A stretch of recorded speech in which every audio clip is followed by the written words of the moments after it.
અલૌકિક નથી, પરંતુ અતિ કુદરતી.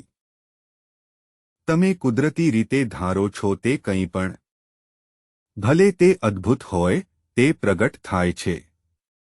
પરંતુ તમે જેને અલૌકિક માનો છો, ક્યારેય પ્રગટ થતું નથી. તેથી તમે જેને સામાન્ય માનો છો, પ્રગટ બાબા છે. સભાન પ્રતીતિ એટલી ઊંડે પકડી રાખે છે કે તે તમારા જીવનના કાયદા જેવું લાગે છે.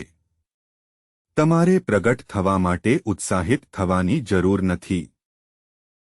તમારે ફક્ત એટલી જ અપેક્ષા રાખવાની છે જેટલી તમે સૂર્યોદયની અપેક્ષા રાખો છો.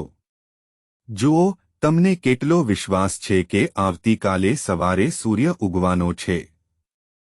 તે જ દિવસે તમને સંપત્તિ થવાની અથવા તમારા જીવનમાં તમે જે બધું ઈચ્છો છો તે પ્રગટ થવાની એટલી જ ખાતરી થશે. જે પણ બાબતમાં તમને સૂર્યોદય જેટલી ખાતરી હોય, તમારે પ્રગટ કરવા માટે ઉત્સાહિત થવાની જરૂર નથી. તમારે ફક્ત તેની અપેક્ષા રાખવાની જરૂર છે, જેમ તમે સૂર્યોદયની અપેક્ષા રાખો છો.